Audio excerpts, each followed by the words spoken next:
back from the dead.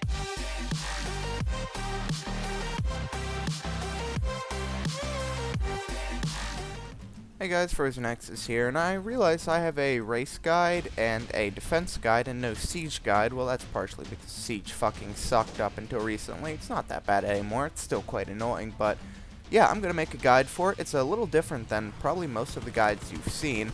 I'm going to break away from the group to go ahead and show off what I wanted to show off. But pretty much what I do is I use powered melee, and I know what you're thinking. Why are you using melee in a raid?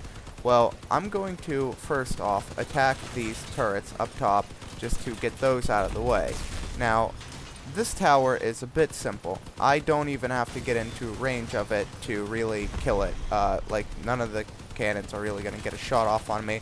I'm not even going to, try and blow off the other cannons and maximize damage.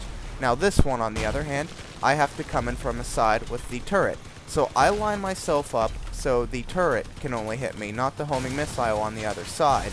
And this allows me to just jam myself in there and ram it with melee. I'm not even shooting right now, and look how quick the health is going down. If I keep shooting, look how much damage it does. I'm not even shooting a turret right now. I'm trying to, but I can't quite get an angle on it.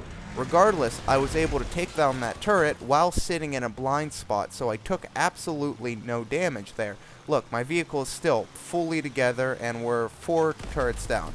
Now, this is going to be a little more difficult because here's a homing missile. Had to take that hit, but it was worth it because now, again, even that machine gun can't get an angle on me. I can just sit here and lay into it, and it's going to lose health over and over again until it dies. It will take a while. It's not the fastest way of taking down towers, but it is definitely one of the most effective. You don't take damage, which is the big part of this. You can really take down an infinite amount of towers as long as you go in from the right angle. You just got to make sure that you don't go in from an angle that's going to allow both of the turrets to make contact with you at once. Because if you have a homing missile and a turret, or sometimes 2 turrets shooting you, you're most likely going to get screwed. Thankfully, that homing missile missed, which gave me a perfect opportunity to get in here. But however, this AI decided he was having none of it, so I gotta focus on killing him first.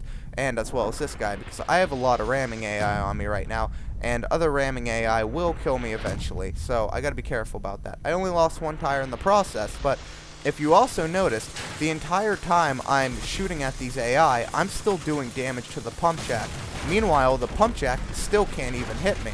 So this is a great way of farming AI as well. It allows you to pretty much farm AI without taking damage in a sense. It's an incredible tactic that I think most people don't even know about. I've only ever seen one other person, only ever one other person doing this, and that was actually in a video I recorded maybe an hour ago that should be up either before this one or about an hour or 2 after it. Regardless, here's the last Pumpjack. This one should be killed by our teammates before we destroy this one. But I should be able to get up in there and show you that even with a vehicle that's falling apart, I have only 1 left and 1 front left and 1 back right tire, and yeah, I think someone in the game also noticed me. I don't know if I'm actually going to be able to make it up this hill though. Unfortunately, having only 2 tires kind of limits you. Come on, this guy's dragging me down with him. What a dick. Alright, we're just gonna go ahead and farm AI though, because, well, our team's going to win. We got time, and, as long as I get some good XP, what's the point? What's the harm, If you get a bunch of AI kills, you do get more copper. I don't know how many people realize that. I'm sure most of you do, because I see a lot of people just farming AI. It's nothing wrong with that, especially when your team is in a situation where you're gonna win. Like right now, I mean, what's gonna happen? So I'm gonna self-destruct and go ahead and return to battle. And I'm gonna thank this guy. Thanks, man. Love the support. Alright, so moving on to the next thing. Shout out to Permafrost. He recognized me in the game while I was making this video. So, that's awesome. I love when people actually recognize me in this game. It's a pretty small community, so a lot of times I actually do get recognized. I don't think, many people think my in-game name is Frozen X's, but it really is just Frozen X's. Every in-game name I have is Frozen X's. But, yeah, that's pretty much it for the video. I hope that gives you a different perspective on siege raids. It makes it quite easy, and yeah, I hope this helped you. And if it did, please like, subscribe, blah blah blah, and I hope to see you in the next video. Peace out, guys.